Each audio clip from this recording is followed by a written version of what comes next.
올 때 아이스크림 하나 먹고 오는 바람에 갑자기 목이 살짝 가는 것 같은. 예, 한번 기도하고 말씀 보도록 하겠습니다. 하나님 감사합니다. 저희들을 하나님의 자녀 삼아 주시고 또 다음 세대를 이어나가는 교사로 세워 주셔서 참으로 귀한 사역을 감당하게 하심을 감사합니다. 함께 말씀을 나누며 힘을 얻기를 원합니다. 주님을 닮아가기를 원합니다. 큰 은혜 시간 되기를 소원하올 때에 이 모든 말씀을 예수님의 이름으로 기도드리옵나이다.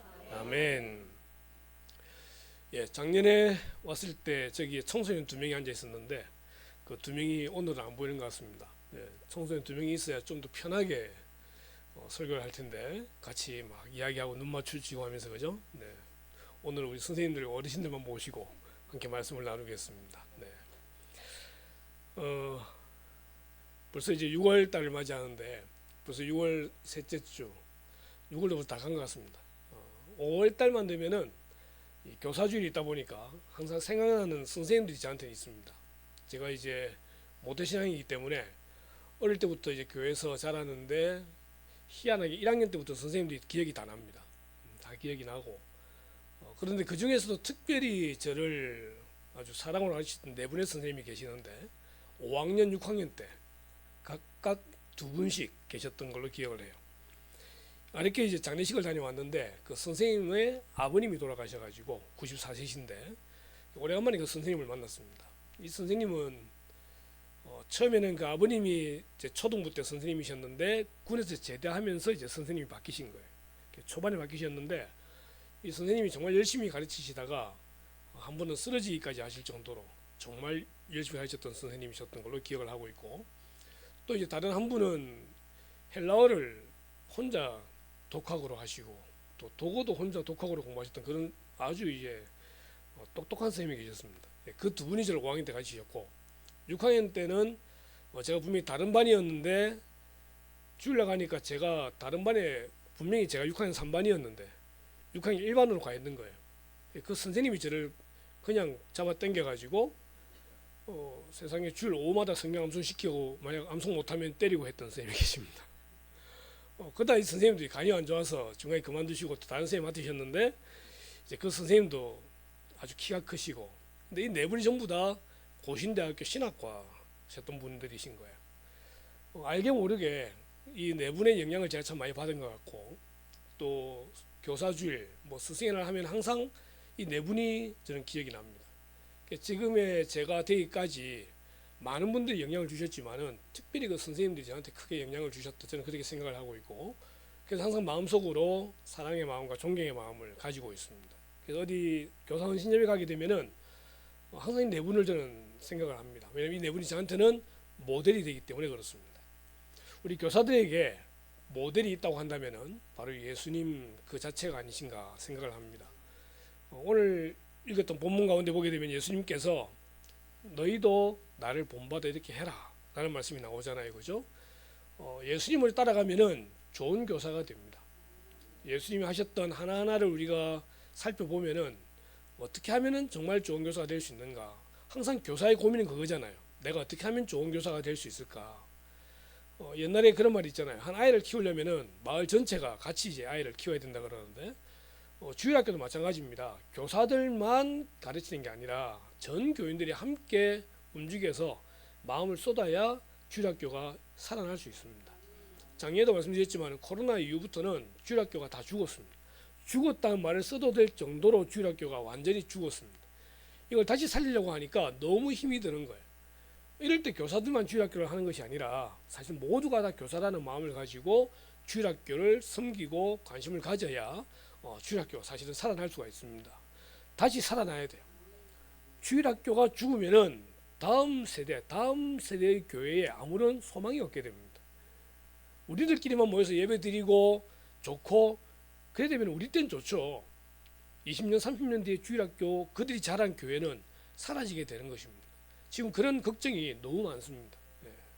그래서 오늘 말씀을 통해 우리가 좋은 교사는 어떤 교사인지를 한번 생각을 해보고, 그리고 그것은 교사들만의 문제가 아니라 바로 내가 그렇게 돼야 된다 생각하시고 그런 마음으로 함께 말씀을 받았으면 좋겠습니다. 6월절 전날입니다. 예수님께서 제자들과 함께 식사를 나누시는 자리에서 제자들 간에 다툼이 생겼습니다. 그 다툼의 내용은 이런 거예요. 예수님의 제자이자 친인척이 되는 야고보와 요한이 예수님을 찾아가 가지고 예수님 이제 곧 로마를 정복하고 나라를 회복할 텐데 그러면은 그래도 친인척이기도 하고 하니까 우리 형제에게 한 잔씩 주십시오. 이런 이야기를 하게 된 거예요. 예수님이 이런저런 이야기를 나눴는데 이 이야기가 새어 들어간 거예요. 다른 제자들한테.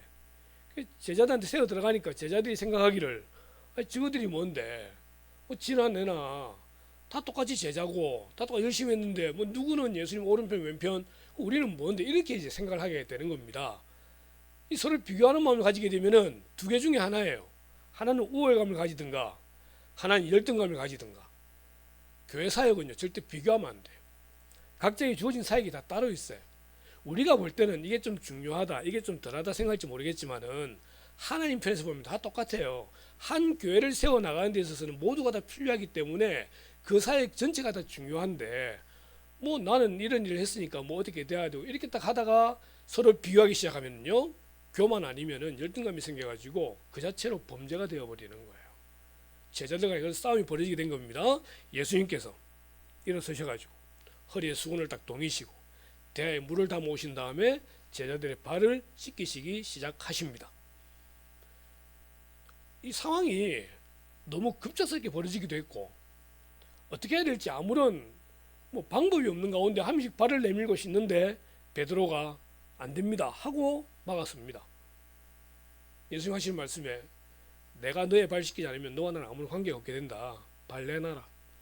베드로 하는 말이 그러면은 아예 목욕을 시켜주십시오. 그것도 베드로니까 할 수 있는 말입니다. 예. 교회도 베드로 같은 사람이 있어야 됩니다. 예수님 하시는 말씀이 이미 목욕한 사람은 발만 씻으면 된다. 또 말씀하시게 되는 거죠. 우리는 이 의미가 이제 거듭나는 중생과 회개라는 문제를 알고 있습니다. 자, 그런데 예수님이 이제 그 다음에 다 발 씻기신 다음에 하시는 말씀이 오늘 읽었던 본문이에요. 12절에 내가 너희에게 행한 것을 너희가 아느냐? 너희가 나를 선생이라 또는 주라 하니 너희 말이 옳도다. 내가 그러하다. 내가 주와 또는 선생이 되어 너희 발을 씻었으니 너희도 서로 발을 씻어주는 것이 옳으니라. 읽지 않았지만 15절에 내가 너희에게 행한 것 같이 너희도 행하게 하려 하여 본을 보였노라. 좋은 교사는요 본을 보이는 교사입니다. 이거 하나면 끝납니다. 여러 말이 필요 없습니다. 아이들 앞에서 본을 보이는 말씀 읽는 본을 보이고 기도하는 본을 보이고 전도하는 본을 보이고 본을 보이면은 아이들이 그걸 보면서 선생님을 닮아 가더라는 거죠. 아이들이 부모 닮잖아요. 부모하는 거 똑같이 따라합니다. 그죠? 그러니까 아이들이 잘못하게 되면은 너희 부모 누구 이러잖아요. 집에서 그렇게 가르치다. 그러니까 부모님 보고 자녀가 닮아가듯이 교회에서는요 선생님을 보고 아이들이 닮아가게 되어 있습니다. 좋은 교사는 어떤 교사냐? 본을 보이는 교사입니다. 이번 우리 총회 주제가 이제 코치 대신 예수님에 대한 이야기를 다루게 되거든요. 아마 이번 주에 강습회가 있는 걸로 알고 있습니다. 거기서 다루는 부분이 세 가지 부분을 다루게 되는데 오늘 제가 그 부분을 함께 다루면서 함께 말씀을 나누려고 합니다. 첫 번째 다룰 부분은 이거예요. 어떤 교사가 좋은 교사냐라고 할 때에 아이들을 찾아가는 교사가 되어야 됩니다. 누가복음 5장에 보면 예수님께서 베드로를 만나신 장면이 등장합니다. 거기는 만난 장면 등장하지만은 실제 여러 성경을 보니까 예수님께서는 제자들을 부르시기 위해서 밤새 기도하셨던 걸로 나와져 있어요. 밤새 기도하시고 제자들을 만나는데 그 중에 이제 베드로를 만나는 장면이 등장하게 되는 거죠. 베드로가 밤새도록 고기를 잡았는데 한 마리도 고기를 못 잡았습니다. 당시에 베드로 나이는 40세 정도로 보고 있습니다. 40년 동안 갈릴리에 자라면서 고기를 잡았는데 뭐 하루 허탕 칠 수도 있는 거죠. 밤새도록 고기를 잡고 한 마리도 못 잡아가지고 낙심하는 마음으로 그물을 씻고 있는데 예수님께서 그곳에 오셔서 말씀을 전하시더라는 거죠. 그러다가 갑자기 베드로 있는 배에 딱 오시더니만은 배를 좀 띄어라. 그리고 오른쪽 깊은 곳에 그물을 던져라. 베드로의 상식으로는 이해가 되지 않는 겁니다. 낮 시간에는 고기가 얕은 데 있다는 거고요. 그리고 자기는 40년 동안 어부로 있었는데 지금 예수님은 30년 동안 목수로 있었던 분이라는 거예요. 목수가 훈수를 떠도 어부한테 훈수 뜨면 안 되는 거잖아요. 근데 그래 훈수를 뜨더라는 거죠. 베드로는 더 가당찮습니다. 내가 밤새도록 고기를 한 마리도 못 잡았지만은 말씀에 의지하여 그물을 내리겠습니다. 어부가 목수의 말을 들어요. 그물 딱 던졌어요. 고기가 잡히게 되더라는 거죠. 그때 베드로가 엎어집니다. 처음에는 선생님 하고 불렀었는데 이제는 주여라고 하면서 완전히 엎어지면서 나를 떠나소서 나는 죄인이로소이다. 예수님께서 베드로를 찾아가셨어요. 예수님께서 베드로를 만나 주셨어요. 교사의 역할은 뭐냐면은 아이들을 찾아가고 아이들을 만나고 그리고 교사를 통하여 아이들이 예수님을 만날 수 있도록 하는 그 통로의 역할이 교사의 역할입니다. 뭐 중고등학생쯤 되면은 그래도 개인적으로 하나님을 만날 수 있기도 하고 예수님 만날 수 있어요. 근데 초등학생들은 쉽지 않아요. 근데 그 초등학생들이 예수님 만나는 통로가 누구냐? 선생님이에요. 선생님이 뭘 가르쳤는지 잘 기억나지 않아요. 그런데 그 선생님의 말씀, 선생님 자기를 사랑했던 그러한 느낌들, 이 모든 것들이 종합적으로 되어져서 아, 예수님이라면 그러시겠구나. 그리고 그분을 통해서 나중에 예수님을 만나게 되더라는 거거든요. 그래서 어릴 때 교육이 참으로 중요해요.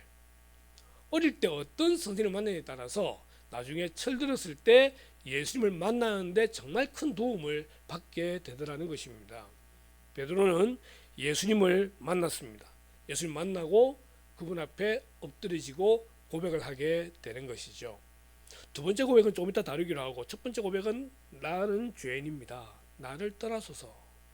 자기의 죄를 발견하게 되고 엎어지게 되는 그런 중생의 체험을 하게 되더라는 것입니다. 한국교회 부흥의 때는 1980년, 90년대라고 이야기합니다. 주일학교 역시 마찬가지로 1980년대에 아주 큰 부흥을 이루게 되었습니다.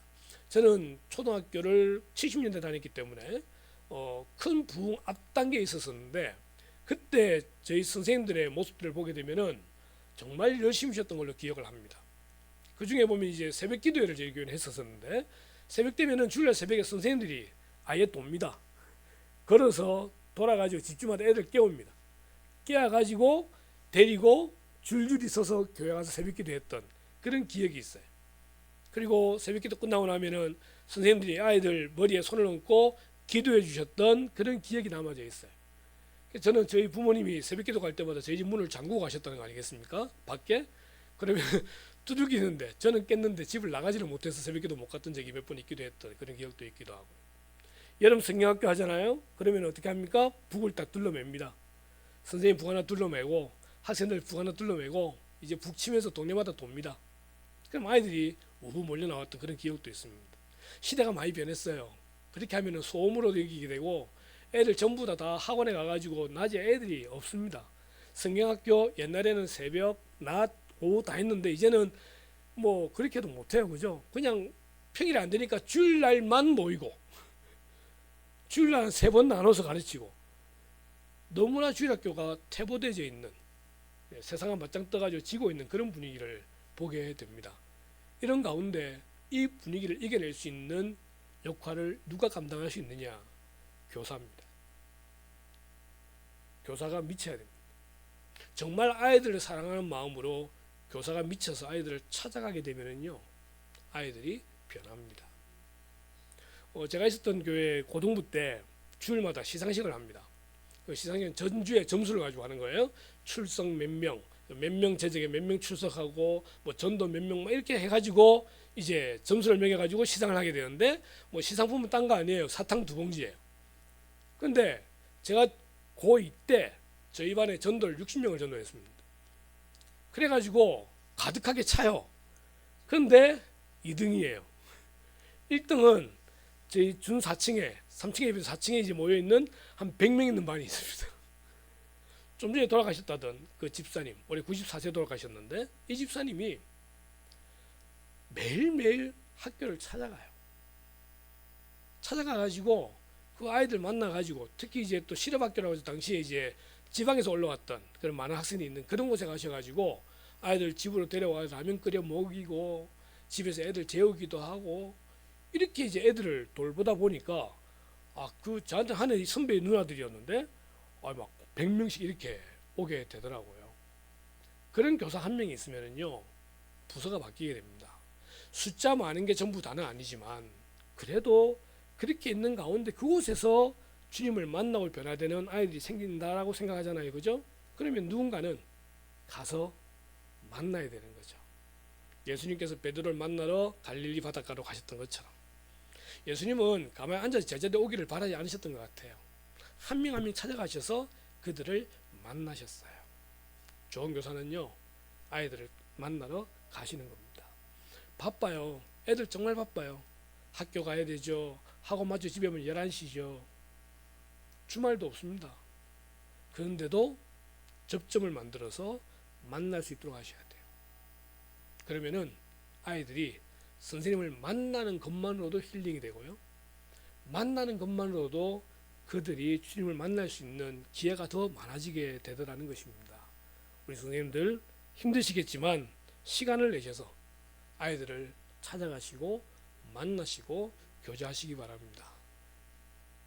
있는 곳으로 가야 되잖아요. 그죠? 있는 곳으로. 자, 두 번째입니다. 베드로의 삶 가운데 두 번째 중요한 삶은요, 고백이 있는 삶이었다는 것입니다. 마태복음 16장에 보게 되면은 예수님께 제자들이 물으십니다. 사람들이 나를 누구라고 하느냐라고 할 때 사람들이 이제 어떤 사람은 엘리야, 어떤 사람은 예레미야, 어떤 사람은 선지자 이런 이야기를 합디다라고 제자들이 이야기합니다. 예수님 다시 물으시죠. 그러면 너희는 나를 누구라고 하느냐? 이때 베드로가 하는 말이 주는 그리스도시요 살아계신 하나님의 아들이십니다 라고 고백하는 거예요. 마태복음 16장쯤 되면은요, 예수님이 제자들과 함께 생활한 지 그래도 한 1, 2년 됐을 때의 상황입니다. 그 가이사랴 빌립보라는 곳에서 물어보셨을 때에, 그리고 예수님이 이때부터 예수님의 십자가의 죽음을 예고하시게 되는데 그때 베드로가 이런 고백을 하게 되더라는 것입니다. 어떤 교사가 좋은 교사냐? 아이들에게 예수 그리스도를 만나게 하고 바른 고백이 있게 하는 교사가 좋은 교사입니다. 주일학교 교육은요, 예수님 가르치는 거예요. 주일학교 교육은 성경 가르치는 거예요. 주일학교 교사 수학 가르칠 수 있어요. 영어 가르칠 수 있어요. 인생 상담 할 수 있어요. 그러나 더 중요한 것은요, 주일학교 교사는 성경을 바르게 가르쳐야 되는 거예요. 그리고 성경 가운데서도 예수님이 누구신지를 분명하게 가르쳐 주셔야 돼요.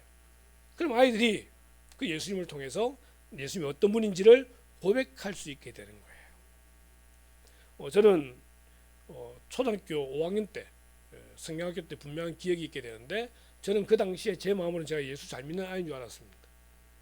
그런데 고등학교 1학년 올라가는 그해 겨울에 저는 예수님이 정말 나의 구세주라는 개인적인 거듭남과 중생의 체험을 하게 됩니다. 지난주 금요일날 서울에 한번 올라갔다 왔습니다. 부산에 3명이 올라갔었는데 저희 교회 친구들, 동기들을 만나러 이제 올라갔었어요. 동기들끼리 모이면은요, 별말 다 나옵니다. 옛날에 누가 누구 좋아했느니 이런 말 나오고요. 뭐 굉장히 궁금해하는 내용들이 많잖아요, 그죠? 근데 그러면서도 또 그때 우리가 어릴 때 갔던 기도원, 수련회 이런 이야기들을 막 쭉 나눠요. 저희 때는 한번 기도원에 불이 난 적도 있었고요. 그 이야기도 하고 그러면서 또 이제 이 무척산 기도원 이야기가 나오게 된 겁니다. 저희는 고1 올라가는 그게 처음으로 무척산 올라갔었거든요. 무척 높은 산이라고 해서 무척산이라고 이야기하는 그때 처음 들었습니다. 정말 높이 올라갔어요. 1시간 동안 걸어 올라갔었으니까. 근데 그 무척산 1월달 추운 겨울에 눈 내리는 그 밤에 그 방파제에 전부 다 엎어놓고 기도를 시키더라는 거 아니겠습니까? 기도하다가 저는 개인적으로 예수님을 만나고 이제 변화의 체험을 하게 되거든요. 이 체험이 그냥 되는 것이 아니라 사실 어릴 때부터 말씀을 들어오고 훈련되어졌기 때문에 이런 이제 고백이 등장하게 되는 거예요. 여러분, 우리 아이들이 교회에서 예수님을 만나야 돼요. 네, 예수님 만나야 돼요. 우리가 어릴 때 교회를 연회당이라고 이야기했잖아요, 그죠? 그러니까 같이 뭐 이야기하다 보면 옛날 누가 누구 좋아하고 뭐 이러면서 자기도 그렇게 이야기했대요. 무슨 교회가 연애하는 데인 줄 아냐고. 근데 여러분, 교회에서 연애해야 됩니다. 연애하고 믿는 사람끼리 만나서 결혼을 해야 좋지. 교회에서 연애하지 마라 하면 큰일 납니다. 연애를 해서 믿는 사람끼리 결혼을 하고 아름다운 믿음의 가정을 세우는 게 정말 중요합니다. 그게 전부 다는 아니지만 그게 중요합니다. 여러분, 교회에서 훈련받고 또한 교육받고 성경을 배우고 하는 가운데에 그 마음 가운데 예수님을 만나고 그 아이들이 고백할 수 있도록 만들어야 됩니다. 저는 초등학교 3학년부터 성경고사 대회를 나갔습니다. 성경고사 대회 나가면은 이제 떨어질 때도 있고 걸릴 때도 있고, 걸리면은 이제 전국대회 나가죠. 참 기분 좋습니다. 부산에서 딱 등수에 들어가지고 전국대회 가면은 대구, 광주, 서울 막 가서 시험을 치는데 한 번도 입상한 적이 없지만 어쨌든 가는 것 자체만 해도 기분이 좋잖아요, 그죠? 예, 그렇게 몇십 년 동안 하다가 지금은 이제 제가 전국 주일학교연합회 교육분과장이 되어져서 성경고사대회를 전체 주관하는 그런 가운데 있습니다. 저에게는 그냥 성경 자체가 좋았습니다. 저희는 어릴 때 성경 공부를 맞으면서 배웠습니다. 성경고사 공부 시험할 때에 시험을 치잖아요. 하나 틀리면은 10대를 맞았습니다. 10대 맞고 10분 동안 기합받고. 그때 최고의 불만은 왜 선생님은 여학생을 때리지 않느냐는 거였어요. 성차별이었어요. 여학생은 때리지도 않는데 남학생은 무조건 맞고 이 마보 자세에 기합받고 그랬었는데, 그렇게 공부했던 것들이 진짜 뼈가 되고 살이 되고요, 피가 되고요. 고등학교 1학년 때 성경 통독을 시작했습니다. 무려 신약 100독이었습니다. 아무리 읽어도 한 주에 한 번이 안 읽어집니다. 토요일마다 밤을 새기 시작합니다. 그렇게 밤을 새기 시작했던 4명이 전부 다 목사가 되었습니다. 성경 말씀 암송하는데 내비게이터 69절 이런 거 있잖아요, 그죠? 안 해오면 밥을 안 줘요. 근데 그렇게 이제 훈련을 받았습니다. 말씀과 관계된 훈련들을 정말 많이 받았던 것 같아요.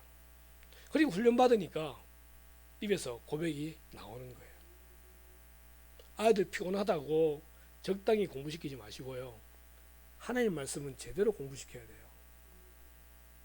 그렇게 하다 하나님을 만나고 예수님 만나야 제대로 된 신앙의 고백이 나오게 되더라는 것입니다. 말씀 공부시키는 데는 아이들 사정 봐주지 마십시오. 좋은 학원 어떤 학원입니까? 아이들 영어 수학 성적 잘 나오게 만드는 데 아닙니까, 그죠? 영어 수학 성적 잘 나오게 한다고 해가지고 애들 적당히 편안하게 해줍니까? 그렇지 않습니다. 그 노하우를 가지고 수학, 영어를 제대로 가르쳐야 애들 성적이 올라가잖아요. 주일학교는 성경을 제대로 가르쳐야 됩니다. 교사라면은 성경의 전문가가 돼야 되고요, 그래서 성경을 더 많이 읽어야 되는 거예요.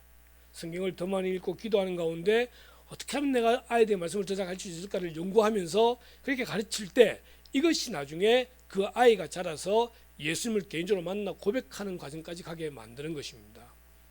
그 아이 하나가 변하면은요, 한국 교회가 변하게 됩니다. 베드로의 신앙 고백 때문에, 그 베드로 때문에 로마가 변하게 됩니다. 대한민국이 변하게 되기 위해서는 우리 아이들이 말씀으로 제대로 훈련되어져야 됩니다. 이게 정말 어려워요. 쉬우면 다 되겠죠. 어려워요. 이 세상 속에서 말씀으로 살아간다는 건 정말 어렵기 때문에 그만큼 훈련돼야 되고요, 그만큼 교육되어져야 되는 거예요. 예수님은 제자들과 함께 하셨습니다. 그리고 그들에게 항상 말씀으로 꼴을 먹이시고 양육하셨습니다. 3년 동안 같이 있으면서 제자들과 함께한 첫 번째 목적은 함께하는 게 첫 번째 목적이었었고, 두 번째는 말씀으로 훈련시키셨던 거예요. 이 말씀에 대한 훈련 때문에 베드로가 고백하게 되는 거죠. 주는 그리스도시요 살아계신 하나님의 아들입니다. 우리 아이들이 이런 고백을 할 수 있게 되기를 주님의 이름으로 축원합니다. 언제 고백이 될지 모릅니다. 그것이 초등학교 6학년 때가 될 수도 있기도 하고, 중학교 3학년 때가 될 수 있기도 하고, 고1 때가 될 수 있기도 하고, 어쩌면은 청소년 때가 아니라 나이가 훨씬 들은 40대 50대일 수도 있습니다. 하지만 그 어릴 때 들었던 말씀과 훈련들은요, 분명히 그 아이가 어느 날 고백하는 데 도움이 된다는 것입니다.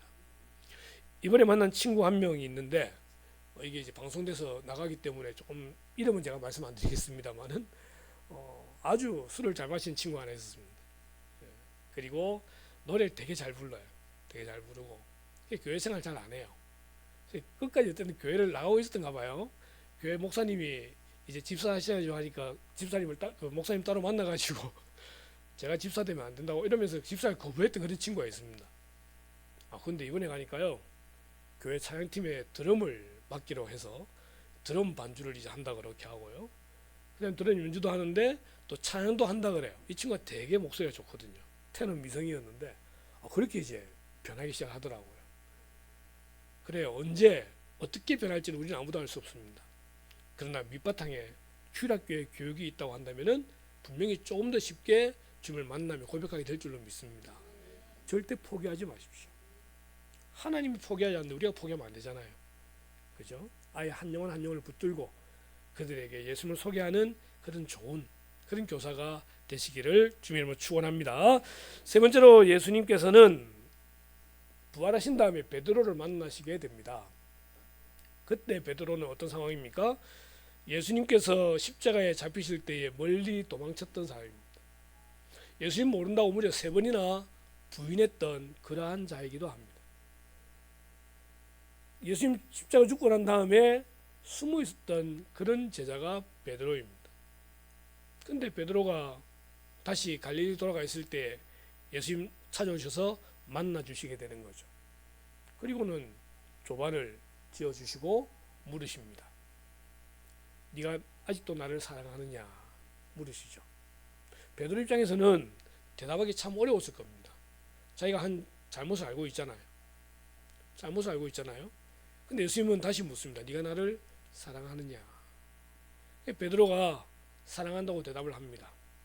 몇 번 물으시죠? 3번을 물으십니다. 그때마다 예수님께서는 내 양을 먹이라, 어린 양을 치라, 내 양을 먹이라 말씀하시게 되죠. 교회는요 참 용서를 잘 모릅니다. 누군가가 한번 잘못하게 되면은 한번 잘못한 게 머리에 딱 각인돼 있어 가지고 그 사람을 잘 용서하지 않고 계속해서 그 잘못된 눈으로 바라보는 그런 게 좀 많은 것 같아요. 흔히 하는 말로 세상은 술 한 잔이면 끝나는데 교회는 술을 안 해서 그런지 절대 이게 잊혀지지 않는가 봐요. 그리고 저는 더 이상 그 사람이 교회에서 섬기거나 봉사할 수 있도록 하기에는 어려운 그런 모습들을 참 많이 봅니다. 베드로는 정말 큰 잘못을 지었어요. 우리 개념이라고 한다면 다시는 이 사람은 교회 사역을 해서는 안 되는 거예요. 이 사람 예수님 제자라고 말할 자격조차도 없는 거예요. 그 당사자인 예수님께서 그 베드로를 만나셔가지고 묻잖아요. 네 잘못 알고 있지? 근데 내가 다시 물어볼게. 네 내 사랑하나? 그 베드로가 힘들게 대답했을 거예요. 내가 주님을 사랑합니다. 잘못이 있다 하더라도 실패했다 하더라도 예수님은 다시 그를 세우시는 분이십니다. 그리고 그 일을 다시 맡기시죠. 내 양을 먹이라.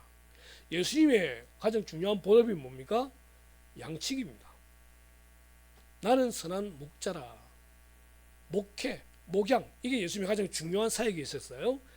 이제 그 사역을 다시 맡기시는데 다른 제자도 많이 있는데 가장 흠이 있다고 말할 수 있는 베드로에게 다시 그 사명을 맡기시더라고 하는 것이죠.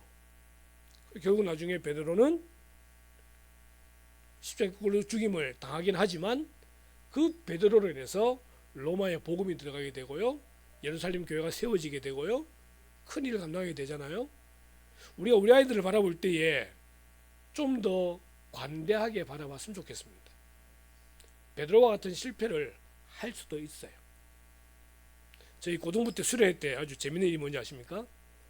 수련회 때 은혜를 받아요. 은혜 받으면은 이제 회개하는 시간이 있잖아요. 그러면 회개하러 나오는 친구들이 있습니다. 당시에 술 담배 했던 친구들이 다 나와요. 근데 이 친구들이 나와서 어떻게 하는 줄 아십니까? 니도 나와. 같이 해놓고 니 안 나오는데 다 불러내요. 다 불러내가지고 막 울고 기도해요. 그 다음 뭐 수련회 또 그렇게 해요. 3년 내도록. 3년. 이게 문제 해결이 안 되는 거예요. 교회 선생님한테 걔네들은 꼴통으로 찍혀 있어요. 맨날 술 먹고 담배 피고 사고 치고 교회가 서면에 있었기 때문에 또 유명한 동네였거든요. 근데 계속 그렇게만 쳐다볼 거야 아니라는 거예요. 어느 순간 그 멤버들 중에 예수를 만나고 목사가 된 친구가 있고요. 지금 장로하는 친구도 있기도 하고요. 우리는 그때 당시의 모습만 바라보면서 아이들을 정죄하고 포기하게 되는데 예수님은 그렇지 않으셨어요. 예수님은 그렇지 않으셨어요. 좋은 교사는 아이들의 가능성을 볼 수 있는 교사여야 됩니다. 그 아이가 어떻게 될지 알 수 없잖아요.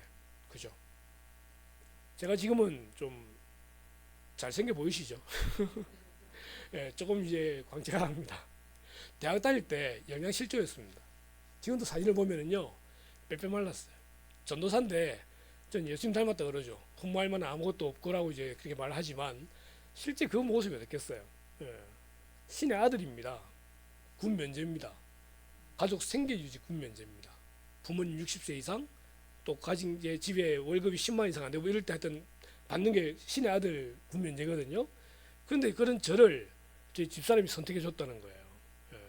가능성을 보고 예. 그게 이제 흙 속에 있는 진주를 발견했다 저는 그렇게 이야기하는데 아이들의 진주를 보실 수 있어야 돼요. 그 아이가 어떻게 변할지 알 수 없어요. 그죠? 교사는 그런 것 같아요. 저도 잘하는 거 아무것도 없고 잘난 거 아무것도 없지만 저를 위해 기도해 주셨던 선생님들이 계셨기 때문에 지금의 제가 있고 목회를 감당할 수 있는 것 같아요. 여러분 중학교 학생들 어느 때보다 많이 줄었다고 말을 하고 있고 또 갈수록 더 줄어들 수밖에 없는 상황인 것은 틀림없지만 그럼에도 불구하고 좋은 교사를 통해서 아이들이 변화되어지게 되면은 분명히 변화될 줄로 믿습니다. 예수님은 그렇게 말씀하셨습니다. 내가 너희에게 본을 보인 것 같이 너희도 행하라 라고 이야기하셨어요. 최고의 좋은 교사는 자기의 생명을 던질 줄 아는 교사입니다. 목회도 마찬가지예요. 목회자가 양들을 위해 생명을 던질 때 양들이 그 목회자를 믿고 따라갈 수 있잖아요. 아이들 마찬가지로 우리 선생님 나를 사랑하신다. 세상 모두가 다 나를 인정하지 않아도 우리 선생님 나를 인정해 주신다는 그 하나만 있으면요, 그 아이는 그 선생님을 통해서 하나님을 만나고 예수님만을 배울 줄로 믿습니다. 그리고 그 교사를 통해서 하나님은 이 시대를 변화시킬 줄로 믿습니다. 네. 오늘 짧게 마치려고 합니다. 왜냐하면은 정말 중요한 메시지는 우리가 주님을 닮아가는 교사가 되어서만 요 하나만 품어도 저는 충분하다고 생각을 합니다. 한 3개 정도의 본문을 가지고 고민을 하다가 딱 요 말씀 한마디, 더 좋은 교사, 좋은 교사는 주님을 닮아가는 교사. 여러분, 여러분의 교회가 다음 세대 때문에 행복한 교회가 되기를 바랍니다. 길가에 막 아이들이 교회 안에 떠들고 다니고 하는 여러 모습들 옛날에 그랬잖아요. 지금 그렇지 않잖아요. 옛날에는 애들이 교회 의자 위에 막 넘어다니고 하면은 막 야단치고 뭐라 했는데 이제는 그렇게라도 애들이 있으면 좋겠다는 생각이 들잖아요. 그죠? 갈수록 아이들이 줄어들어요. 그래도 교사에게 끝까지 희망이 있습니다. 교사가 바로 서야 다음 세대가 바로 섭니다. 우리 영광교회 주일학교가 꼭 다음 세대 살아나는 은혜가 있기를 주님의 이름으로 축원합니다. 기도하겠습니다.